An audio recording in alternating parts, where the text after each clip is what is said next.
How did you marry a sociopath? The man who needed a keel. Elias Thorne was a man built for solitude. He worked the quietest corner of the old shipbuilding yard, mostly maintenance, hauling, and the patient art of letting things be. He wasn't exactly lonely, but at 37, the world felt too full of fleeting promises and people who shifted their shapes like the tide. Elias needed something solid, something reliable. He found her tucked away in Dry Dock 4. She wasn't a sleek yacht or a towering freighter. She was a scow, plain and practical. Her name, painted in faded, peeling letters on her stern, was the Argosy.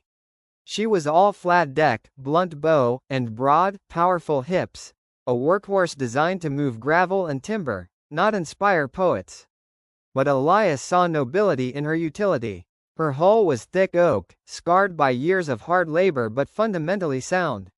He was assigned to her refurbishment. Days turned into weeks as Elias scraped away barnacles, replaced worn timbers, and resealed her seams. It was in that shared silence, the rhythm of his hammer against her wood, that their bond began. A shared silence. Unlike people, the Argosy never asked for anything she didn't need. She didn't talk back, but she listened.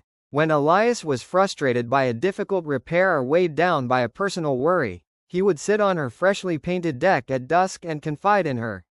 He'd trace the grain of her timber, warmed by the setting sun, and tell her about his disappointments. The only response was the gentle slap of water against her steel bottom and the occasional, reassuring creak of her internal bracing, a sound he began to interpret as a sigh of patience or an affirmation. The Argosy was never late, never moody, and never deceptive. She was present. She was home. The decision didn't arrive with a thunderclap, but with the steady, undeniable push of a current. One foggy morning, Elias finished the final coat of protective tar on her hull. He stood back, admiring her robust, clean lines. He realized he was happier caring for this sturdy barge than he had ever been attempting to navigate the volatile seas of human romance. She was his foundation. She was his anchor. We should make it official, Argosy, he murmured, wiping his hands on a rag.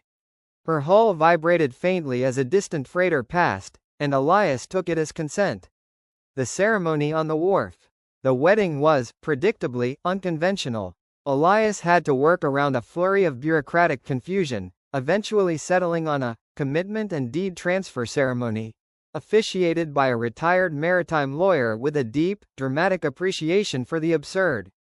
Only a few people attended: the old lawyer, Elias's slightly bewildered but supportive Aunt May, and 3 longshoremen who owed Elias a favor and promised to remain silent about the whole affair. Elias, dressed in his best wool suit, stood on the gangplank. The Argosy, resplendent in a new coat of deep navy blue, was adorned with thick garlands of rope and white lilies tucked into her railings. "Do you, Elias Thorne, take this vessel, the Argosy, to be your lawfully partnered and seaworthy companion?" the lawyer intoned, fighting a smile. "I do," Elias said, his voice ringing out clearly over the harbor. He placed a simple gold band, a thick piece of brass, around the largest mooring cleat on her bow, like a wedding ring. His vow wasn't about love, but permanence. "I vow to keep your hull sound, your deck clear, and your purpose honored. May we always sail straight." Aunt May cried, the longshoremen shuffled their feet, and the lawyer declared them bound by the laws of the sea and the transfer of ownership.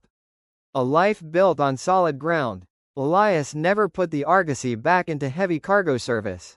Instead, he had a small, weather-tight cabin built onto her deck, spacious enough for a stove, a bed, and 1,000 books. They spent their lives together moored in a quiet tidal inlet. Elias would work his maintenance jobs during the day and return to his wife, his barge. In the evenings, he would sit beside her, his hand resting on the warm, rough timber of her side, reading aloud from nautical charts and old poetry. She never spoke a word, but her stillness was his greatest comfort.